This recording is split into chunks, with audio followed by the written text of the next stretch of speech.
नमस्कार, मैं दीपा राणा और आप देख रहे हैं श्री न्यूज़ नेटवर्क। आपको बता दें कि इस वक्त हम मौजूद है दिल्ली से सटे साइबर सिटी गुरुग्राम में, और आज हम बात करेंगे आज से 10 साल पहले की, यानी कि 2010 की, जब हरियाणा सरकार ने हरियाणा में 1983 पीटीआई की भर्ती हुई थी।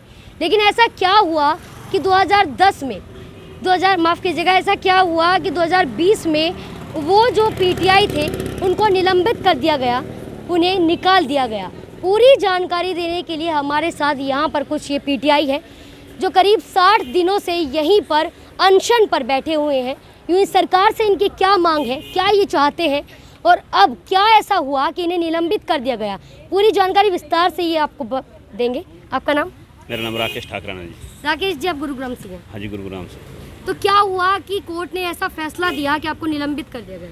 ऐसे कोर्ट ने तो फैसला दिया था इंटरव्यू के बेस पे, 25 का इंटरव्यू था वो 30 कर दिया। उस बेस पे सुप्रीम कोर्ट ने फैसला दिया। हमारे किसी भी 1983 पीटीआई के कोई गलती नहीं थी, किसी के डॉक्यूमेंट्स में कोई कमी नहीं बताई सुप्रीम कोर्ट ने, कोई वही नहीं किया। सिर्फ दुर्भाग्यपूर्ण वाला लिखा है कि दुर्भाग्यपूर्ण डिसीजन दिए जा रहे हैं, और ये सिर्फ राजनीतिक देश भावना से सारा सब कुछ हुआ, जो एक दूसरे की राजनीति को निकाल रहे हैं और बीच में हमें को फंसा रहे हैं। हमें बेरोजगार कर दिया एक दूसरे बदला लेने के लिए। बाकी हमारे किसी भी पीटीआई कोई भी गलती नहीं है कुछ। जब ये 2010 में आपकी भर्ती हुई थी सभी की, तो क्या पूरी तरीके से जैसे कानून? हाँ जी, सब कुछ हमने फॉलो किया था, जो भी नॉर्म्स थे हमने सब पूरे किए थे। इंटरव्यू भी हुआ था, टेस्ट भी हुआ था, सब कुछ हुआ था। और पूरे वे 20,000 जो इतने भी आदमी थे सब ने एक ही वो हुआ था, किसी न्यू नहीं था भाई 1983 से कुछ अलग से हुआ था। सब कुछ सेम था और सब कुछ एक साथ ही हुआ था। सब उसी से रोम से गुजरे थे, और जो हमारा सिलेक्शन हो गया तो जिस भाई का नहीं होता उन्होंने कोर्ट में चले गए जी। तो अब क्या चाहते हैं सरकार से? हम तो यही चाहते हैं सरकार से, जैसे हमें रिलीव किया गया 1 जून से, हमें वैसे ही बहाल किया जाए और हम जैसे थे हमारी वैसे स्थिति बनाई जाए, वही मान सम्मान हमारे वापस दिया जाए।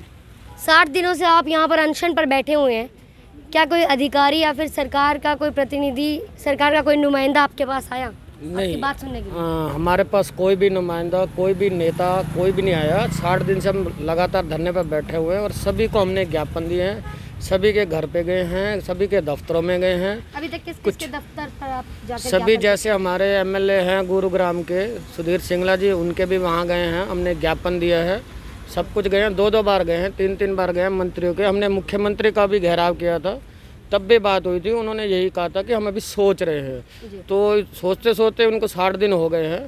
हम चाह रहे हैं हमें जल्द से जल्द वापस बहाली कराई जाए हमारे। गुरुग्राम की अगर बात करूं तो गुरुग्राम से कुल कितने ऐसे पीटीआई थे जिनकी भर्ती होने के बाद उन्हें निलंबित किया? 76 के करीब मैडम हैं ऐसे गुरुग्राम में जो पीटीआई हैं हमारे ज़िले में। उनकी अभी तक कोई भी प्रक्रिया स्टार्ट नहीं की गई है। जी, क्या नाम है मैम आपका? मीना। मीना जी, क्या कुछ कारण ऐसे रहे, आपको क्या लगता है कि निलंबित? हमारे खाली राजनीतिक दवेश के ऊपर हुआ है जो है जी। इसमें तो कारण तो कुछ है नहीं। जो हमारे सुप्रीम कोर्ट ने जो किसी ने सरकार से जो कुछ मांगा, इन्होंने हमारे खिलाफ दिया है। हुड्डा और चौटाला की जो राजनीति है उसके चक्कर में हम पीस रहे हैं बस। जी, अब क्या चाहते हैं सरकार से? अब चाहते यही है कि हमें जैसे ही बाइज्जत हमें इनको रिलीव करे थे इन्होंने, उसी 1 जून से हमें वापस नौकरी पर रखा जाए इज्जत से। जैसे नहीं तो हमारे पार की लड़ाई के लिए तैयार हैं। अब 23 अगस्त को सरकार ने एक एग्ज़ाम की बात कही है कि एक एग्ज़ाम होगा फिर से, तो दोबारा आप रिज्वाइन कर सकते हैं, दोबारा भर्ती हो सकते हैं। क्यों फिर सरकार के जो ये एग्ज़ाम की डेट है उसे एग्ज़ाम देने से क्यों इनकार किया जा रहा है? एग्ज़ाम कैसे देंगे? हम तो अपनी पूरी प्रोसेस प्रक्रिया से लगे। दोबारा 10 साल के बाद कौन एग्ज़ाम देगा? क्या सरकार एग्ज़ाम दे सकती है? सरकार अपने जितने भी एमएलए हैं इनके बने हुए हैं, एक और इनको हटा कर और दोबारा इलेक्शन करवा दे, हम भी दे देंगे दोबारा। जी, इनको दिलाओ एक बार। आप क्या मानते हैं, क्या एग्ज़ाम देना चाहिए या फिर नहीं? एग्ज़ाम किस नाम का दे? हमने जब हमारा टाइम था 2006 में हमने अप्लाई किया था, जब हम सारे प्रोसेस से लगे थे। अब दोबारा क्या ऐसा ही होता है? हर बार वैकेंसी दोबारा निकालेंगे, दोबारा एग्ज़ाम लेंगे। अब इस चीज़ की कौन सी श्योरिटी है कि ये जो अब पेपर लेंगे और फिर आगे वाली सरकार इनके साथ ऐसा नहीं करेगी दोबारा? ये तो सरकार आपसी राजनीति खेल रही है कि ये जो है हुड्डा सरकार के लगाए। तो खुले में हमारे जो हैं जेजेपी के जो हैं उप मुख्यमंत्री जी, उन्होंने कह दिया कि ये तो हुड्डा सरकार के लगाए हुए हैं, हम तो इनको नहीं रख सकते, हम अपनी सरकार की भर्ती करेंगे। तो ये कहाँ का न्याय है कि कर्मचारी तो एक सरकार का होता है, वो कैसे दूसरी वो हटा सकता है कर्मचारियों को? तो दोबारा तो एग्जाम देने कोई मतलब नहीं बनता। हमने 10 साल पहले अपने सारे प्रोसेस पूरे किए थे। ये तो है नहीं कि हम बैकडोर से लगे थे। सरकार वैकेंसी निकालती है, हमने पेपर दिए हैं, हमने इंटरव्यू दिया है, सरकार ने लिस्ट आउट करी, हम भर्ती हो गए। अब इसमें हमारा क्या फॉल्ट हो गया? कमी थी तो सरकार की कमी थी। सुप्रीम कोर्ट में जब सरकार से मांगे जाते हैं, एफिडेविट मांगा गया, डॉक्यूमेंट्स मांगे गए, तो सरकार ने क्यों नहीं पेश किए? सरकार ने इसीलिए पेश नहीं किए ना क्योंकि ये कांग्रेस के लगाए हुए थे। बल्कि कर्मचारी तो कर्मचारी होता है, वो किसी राजनेता का नहीं होता है। वो अपना चाहे कांग्रेस हो चाहे वो बीजेपी, सरकार बदलती रहेगी, हर 5 साल बाद सरकार बदलेगी। ये थोड़ा ना कि कर्मचारी भी बदल जाएगा। तब 60 दिन के इस अनशन पर क्या किसी से कोई आश्वासन मिला? आश्वासन तो देने वाले तो दे जाते हैं, लेकिन उस आश्वासन से क्या हो रहा है? कुछ नहीं हो रहा। आश्वासन दिया जाता है तो उसका उनको फॉलो भी तो करके दिखाएं। आगे जैसे कि कह देते हैं कि हाँ आपके साथ हैं, लेकिन साथ हैं तो उसका कार्य उन्होंने आगे काम तो नहीं बढ़ाया अपना। बोलने से थोड़ा काम चल रहा है। आश्वासन दिया है तो उनको अपना करके दिखाएं काम, वो जब हम मानेंगे हमारे साथ हैं वो। क्या नाम है मैम आपका? सुमन। सुमन जी, 60 दिन के इस अनशन के बाद क्या लगता है सरकार आपकी बात सुनेगी? सरकार को सुनेगी, हमें सुनना पड़ेगा, क्योंकि अब इस समय सरकार का हमें 60 दिन अनशन पे बैठे हो गए।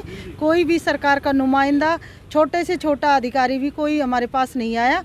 पर हमें अगर ऐसे ही सरकार हमारी बात नहीं सुनी तो हम अपने आंदोलन को तेज करेंगे और जैसे भी उग्र करेंगे, तेज नहीं उग्र करेंगे।